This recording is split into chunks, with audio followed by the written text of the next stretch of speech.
அது மட்டும் இல்லை, ஃபோனில் பேசினாலே ஜாலியாக தான் பேசுவார். நான் அடிக்கடி ஈஷாக்கு தான் போவேன், சிவராத்திரி அது இதுன்னு போவேன். ஃபோன் பண்ணாலே கேட்பேன், சந்தானா எங்கே இருக்க அப்படின்னுவார்.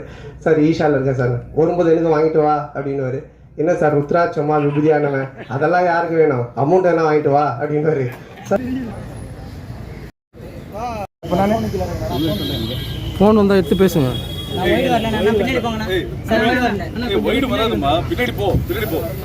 வா வா வா வா வா வா வா வா. கொஞ்சம் கிட்ட வந்து கொஞ்சம் போனோம். நான் இன்னும் கொஞ்சம் பின்னாடி இங்கே பாருங்க சார். சார் லுக்கியா சார். சார் ஃபர்ஸ்ட் ஆக்டிங் மட்டும் I think the character counts. அவர் கூட இருக்கிற ஆட்களை எப்பவுமே கூடவே கூட்டிட்டு போறாரு. That is the biggest plus அவருக்கு. ஸோ இது எப்பவுமே உங்க கூடயே இருக்கணும்னு சொல்லி வாழ்த்தி I would like to call அப்பான் Santhanam sir to share few words please.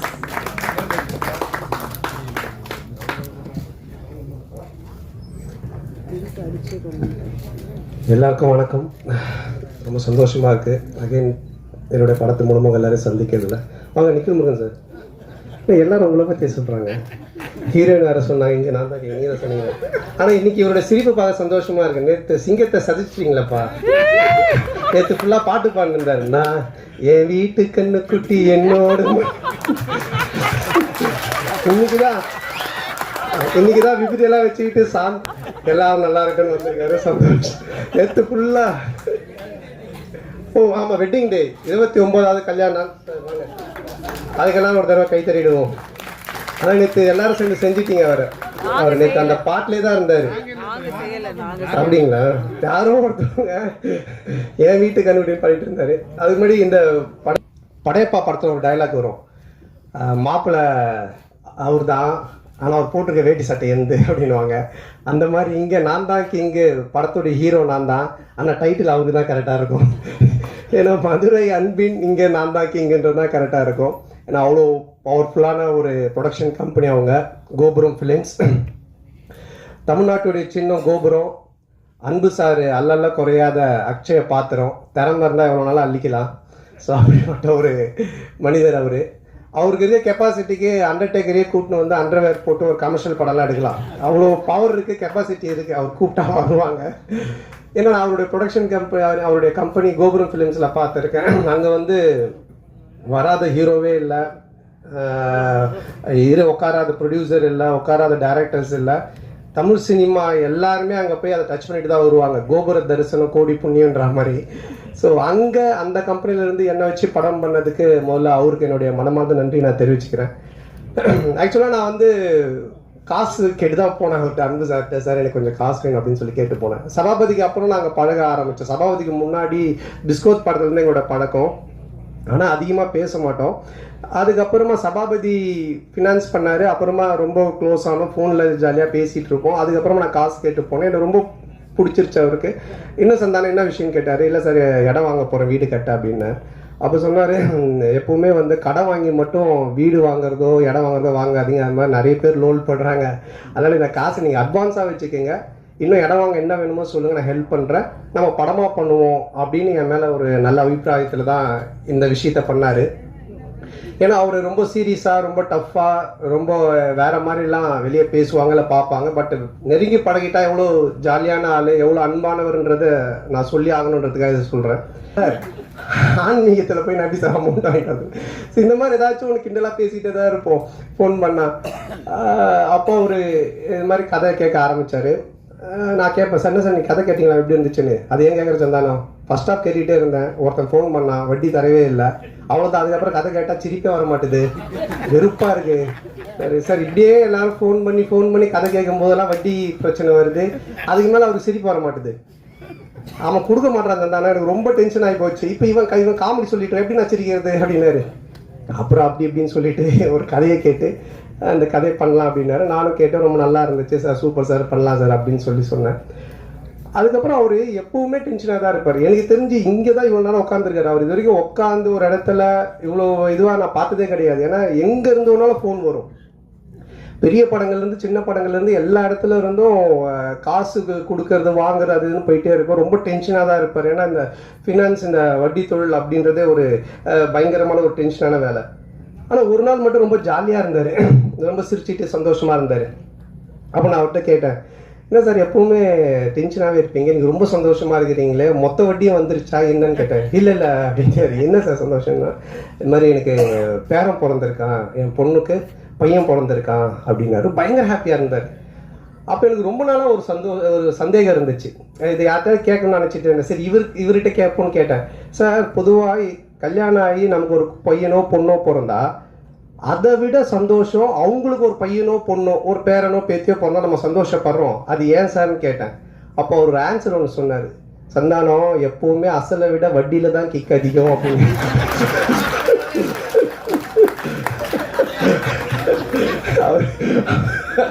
இந்த மாதிரி நிறைய போன்ல நாங்க பேசி பஞ்சோம். அப்ப நான் நினைச்சேன், சார் இதுக்கு நீங்க தான் கரெக்டான ஆளு, உங்களை அடிச்சுக்க ஆள் கிடையாது சார் அப்படின்னு சொல்லிட்டு. ஸோ அப்படிப்பட்ட ஒரு ஜாலியான மனிதர். ஸோ அவரோட சேர்ந்து இந்த படம் பண்ண ரொம்ப சந்தோஷமா இருக்கு. ஏன்னா பண்ணும்போது அவர் சொன்னாரு, தேட்டருக்கு வர ஜனங்க படத்தை பார்த்து சிரிச்சுட்டு போன சந்தானம், காசு பணம் முக்கியம் இல்லை, அதை நம்ம சம்பாரிச்சிக்கலாம் அப்படின்ட்டு ஒரு ப்ரொடியூசராக இல்லாமல் ஒரு ஃபினான்ஷியராக இல்லாமல் ஒரு தேட்டரு ஓனராக இந்த படத்தை எடுத்திருக்காரு. ஆடியன்ஸ் தேட்டருக்கு வரவங்க சிரிக்கணும் ரசிக்கணும் அப்படின்னு சொல்லிட்டு. அதே மாதிரி இந்த படமும் நல்லா வந்திருக்கு. இந்த படத்தை எடுக்கிற பொறுப்பை அவருடைய டாக்டர் சுஷ்மிதா அவங்ககிட்ட கொடுத்துருக்காரு. அவங்களுக்கு என்னுடைய வாழ்த்துக்கள். இந்த ஃபஸ்ட்டு படம், அது என்னுடைய படத்து மூலமாக அவங்க ப்ரொடியூசராக வர்றது எனக்கு ரொம்ப பெருமையாக இருக்குது. பொதுவாக நிறைய பொண்ணுங்க பார்த்தீங்கன்னா ஆன்லைனில் கண்டதையும் ஆர்டர் பண்ணி அப்பா காசை கறியாகிற பொண்ணுங்க இருப்பாங்க.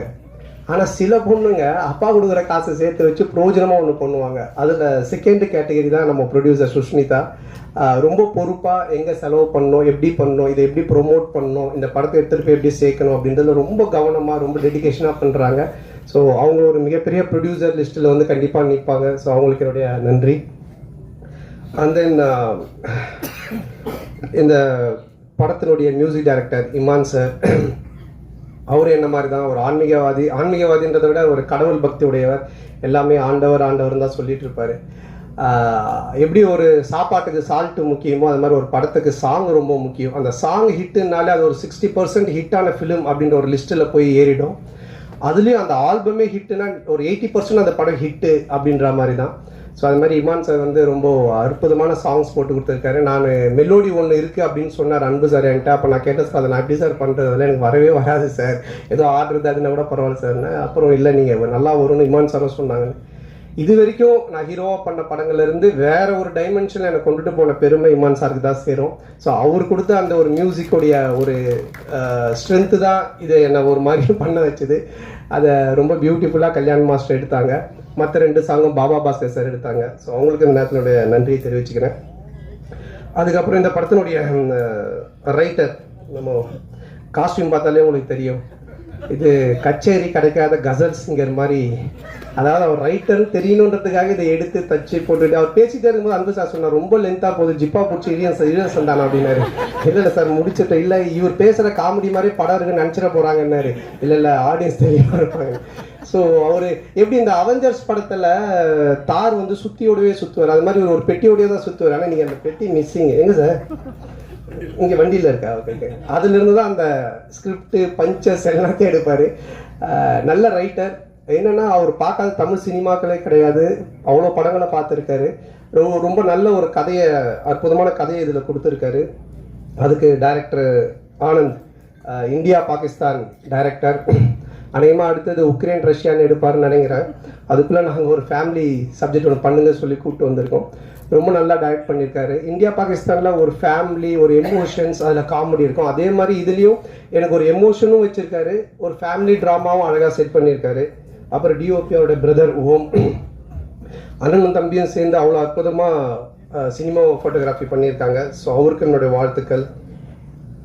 அதுக்கப்புறம் ஆல் டெக்னீஷியன்ஸ், இதில் நடித்த இதில் பண்ண டான்ஸ் மாஸ்டர், ஃபைட் மாஸ்டர், எல்லா technicians, writers, lyric writers, editor எல்லாருக்குமே சேர்த்து மொத்தமாக என்னுடைய நன்றியை தெரிவிச்சுக்கிறேன். ஏன்னா ஆல்ரெடி ரொம்ப லென்த்தாக போயிட்டுருக்கு. அதுக்கப்புறம் இந்த படத்தினுடைய கேரக்டர் பண்ணியிருக்க தம்பி ராமையா சார். தம்பி ராமையா சார் மாதிரி ஒரு இன்டெலிஜென்ட்டான காமெடின்னு நீங்கள் பார்க்கவே முடியாது. நான் ஒரு குறிப்பிட்ட சில காமெடியன்ஸ் மட்டும்தான் சொல்லுவேன். ரொம்ப புக்ஸ் படிப்பாங்க, ரொம்ப இன்டெலிஜென்ட்டாக இருப்பாங்க, அவங்களுக்கு எல்லாமே தெரியும். ஆனால் படத்தில் கோமாளித்தனமாக ஒன்று பண்ணுவாங்க. ஸோ அந்த மாதிரி தம்பி ராமையா சார் வெரி இன்டெலிஜென்ட். அவர் நிறைய படிச்சிருக்காரு, நிறைய விஷயங்கள் தெரியும். அவரோட சேர்ந்து பேசும்போது தான் அந்த ஷேர் பண்ணும்போது தான் எனக்கு ஆச்சரியமாக இருக்கும், என்னென்ன இவ்வளோ பேசுகிறீங்க இதெல்லாம் தெரியுதுன்னு அப்படின்னும் போது சொல்லுவார். ஸோ இந்த படத்தில் வந்து எனக்கு ஒரு மாமனார் கொடுமை, மாமியார் கொடுமை பார்த்துருப்பீங்க, அது மாதிரி ஒரு மாமனார் கொடுமையில் மாட்டிக்கிற ஒரு மாப்பிள்ளை கேரக்டர் நான். ஹரிச்சந்திரனுக்கு ஹார்ட் அட்டாக் வர அளவுக்கு போய் சொல்லுவார் இந்த படத்தில். ஸோ அந்த மாதிரி ஒரு கேரக்டர் டிசைன் பண்ணி அவர் கொடுத்துருக்காங்க, அது ரொம்ப அழகாகவும் பண்ணியிருக்காரு. ஸோ இந்த படத்தில் ஒரு என்ன சொல்கிறது, ஒரு ஒரு பயங்கரமான காமெடியை தூக்கி ட்ராவல் பண்ணியிருக்காரு. இனிமே இப்படி தானுக்கு அப்புறம் எனக்கே ஒரு இது இருந்துச்சு, எனக்கும் ஒரு தம்பி சாருக்கும் ஒரு நல்ல காம்போ இல்லையே, இனிமே இப்படி தான் மாதிரி ஒன்று ஒர்க் பண்ணணுன்ட்டு அது ஆனந்த் இந்த படத்தில் ரைட்டர் சேர்ந்து எனக்கு அழகாக செட் பண்ணி கொடுத்தாங்க. அது நல்லா காமெடியும் ஒர்க் ஆகிருக்கு. ஸோ அவருக்கும் என்னுடைய நன்றியை தெரிவிச்சுக்கிறேன். அப்புறம் மச்சான் கேரக்டர் பாலான்னு ஒரு இரிட்டேட்டிங்கான மச்சான், வீட்டை விட்டு எப்படா அவன் போவான்ற மாதிரி ஒரு கேரக்டர். அதுக்கப்புறமா ஹீரோயின் நம்ம சேலத்து பொண்ணு, அவங்க ஃபஸ்ட்டு ஸ்டார்டிங்கில் எனக்கு தெரியாது, ஏதோ பாம்பேலேருந்து தான் கூப்பிட்டு வந்திருக்காங்க நினச்சேன். நான் சரியாக பேசலானாலே இங்கிலீஷில் பேசிகிட்டு இருந்தேன். அப்புறம் தான் அவங்க சொன்னாங்க, சார் நான் சேலம் சார், நம்ம சேலத்து பொண்ணு சார்னாங்க. அவங்க ரொம்ப அற்புதமாக நடிச்சிருக்காங்க. ஸோ மாமனார் மச்சான், அப்புறம் ஒரு ஒரு அழகான அதே டைமில் ஒரு குட்டி குட்டியான விஷயங்கள் பண்ணக்கூடிய ஒரு மனைவி கேரக்டரு. அதுக்கப்புறமா மேனேஜராக விவேக் பிரசன்னா பண்ணியிருக்காரு. ஸோ இவங்க எல்லாருமே அதில் இருக்காங்க. அதுக்கப்புறம் என்னோடய படம்னாலே ஒரு ஃபேமிலி காம்போ பேக்குன்னுவாங்க. இந்த பர்கர் பீஸாலாம் வாங்கினா கூல்ட்ரிங்க்ஸு ஃப்ரெஞ்சு ஃப்ரைஸ் இதெல்லாம் தருவாங்க ஃப்ரீயாக. அந்த மாதிரி என்னுடைய படம் அப்படின்னு சொன்னாலே மாறன், சேசு, கூல் சுரேஷ், முனிஷ்காந்த் இப்படி எல்லாருமே இருப்பாங்க, ஆண்டனி, மனோபாலா எல்லாருமே. ஸோ அவங்க எல்லாருமே இதில் இருக்காங்க. அவங்களுக்கும் சரியான ஒரு கேரக்டர் எழுதி காமெடி பண்ணியிருக்காங்க. அப்புறம் கூல் சுரேஷ், யார் அவங்க தடுக்கிறது வளர்ச்சியை, அது யாருங்க நான் 2 பேர், அவனை விட்டுருங்க, நீங்கள் தடுக்க பாருங்க, இப்போ சொந்தமாக கட்சியெல்லாம் ஆரம்பிச்சிட்டான், அவனை ஃப்ரீயாக விட்டாலே அப்படியே இருப்பான், நீங்கள் தடுக்க தான் நான் அவனை பண்ணிட்டு இருவான். ஸோ அவன் என்னுடைய படங்கள் எல்லாத்துலேயுமே இருப்பான், என்னுடைய நண்பன். ஸோ இதுலேயும் நல்லா பண்ணியிருக்கான். அதுக்கப்புறமா கட்ட குஸ்தி டைரக்டர் செல்லா, அவருக்கும் இந்த நேரத்தினுடைய மனமார்ந்த நன்றி. ஒரு ஹிட் படம் கொடுத்துட்டு, காமெடி ஜானர் படம் கொடுத்துட்டு, இதுலேயும் டிஸ்கஷனில் உட்காந்து நிறைய காமெடி சீன்ஸுக்கெலாம் ஒர்க் அவுட் பண்ணி கொடுத்தாரு. ஸோ அவருக்கு என்னோட மனமார்ந்த நன்றி. அப்புறம் இந்த படத்தில் ஒர்க் பண்ண அனில், மலையன் கோபி, செந்தில் சார் மற்றும் அந்த டீம், ப்ரொடக்ஷன் டீம் எல்லாருக்குமே என்னுடைய மனமார்ந்த நன்றி தெரிவிச்சுக்கிறேன். இப்போல்லாம் நீங்கள் பார்த்தீங்கன்னா, இப்போ இந்த படமே பார்த்தீங்கன்னா 90s கிட்ஸை பேஸ் பண்ணி தான் எடுத்திருக்கோம். என்ன விஷயம் அப்படின்றத நீங்கள் பார்த்தீங்கன்னா, உலகத்திலே 2 பிரச்சனை உள்ள ஆளுங்க தான் இருக்காங்க. ஒன்று, ஏன்டா கல்யாணம் பண்ணோம் அப்படின்னு வாழ்கிற ஒரு குரூப்பு, எப்படா எங்களுக்கு கல்யாணம் ஆகும் அப்படின்னு வாழ்கிற ஒரு குரூப்பு. இந்த 2 பேருடைய மனநிலையை பேஸாக வச்சு இதில் காமெடி பண்ணி தான் இந்த படமே எடுத்திருக்கோம். ஸோ இன்றைக்கி ரொம்ப கன்ஃபியூஷனாக தான் இருக்காங்க யங்ஸ்டர்ஸ் எல்லாருமே. அப்துல் கலாம் ஐயா சொன்னாங்க கனவு காணுங்க அப்படின்னு. ஆனால் இன்றைக்கி இருக்க பசங்க ட்ரீமை பற்றி எங்கே யோசிக்கிறாங்க? ட்ரீம் லெவனில் எந்த டீமு காசு கட்டினா காசு வருன்றதை பற்றி தான் அதிகமாக யோசிச்சுன்னு இருக்கானுங்க. ஸோ அதுக்கப்புறமா வாழ்க்கையோட ஸ்டேட்டஸை பற்றியே யோசிக்கிறதில்ல. வாட்ஸ்அப்பில் என்ன ஸ்டேட்டஸ் போட்டால் நம்ம கெத்தாக இருக்கும் தான் யோசிச்சுட்டு இருக்காங்க. ஸோ இப்படிப்பட்ட ஒரு மனநிலையில் இன்றைக்கி இருக்க ஒரு சுச்சுவேஷனில் இருக்கிற ஒரு 90s கிட்ஸ் ஆகட்டும், இல்லை 2K கிட்ஸ் ஆகட்டும், இவங்களோட லைஃப் ஸ்டைல் எப்படி இருக்கும் அப்படின்ற ஒரு பேஸ் தான் இந்த படத்தினுடைய கதையே. ஸோ இதை ஒரு ஃபேமிலி ட்ராமாவாக ரொம்ப அற்புதமாக பண்ணியிருக்கோம். நிச்சயமாக 2 hours நீங்கள் தேட்டரில் வந்து படம் பார்க்கும்போது போர் அடிக்காது. இப்படி ஒரு குடும்பமா அப்படின்னு நீங்கள் பார்த்து சிரிக்கிற மாதிரி தான் இந்த படம் இருக்கும். ஸோ இந்த படத்தை May 10th அன்னைக்கு தேட்டரில் வந்து ஃபேமிலியோடு பார்த்து ஜாலியாக என்ஜாய் பண்ணுங்கள். 2 hours டெஃபினட்டாக சிரித்து என்ஜாய் பண்ணுவீங்க, அதில் எந்த டவுட்டுமே இல்லை. ஹாரர் ட்ராமா பண்ணியிருக்கேன், Vadakkupatti Ramasamy social drama, first time family drama. ஒரு மேரேஜான ஒருத்தன், ஒரு மாமனார், மச்சான், ஒய்ஃபு, மேனேஜர், இந்த டார்ச்சரில் அவன் என்ன மாதிரிலாம் வாழ்கிறான் அப்படின்றது எனக்கே ஒரு புதுசான ஒரு விஷயந்தான். ஸோ லாஜிக்கை மறந்துட்டு மேஜிக் தான் வந்து 2 hours நல்லா சிரிக்கலாம்.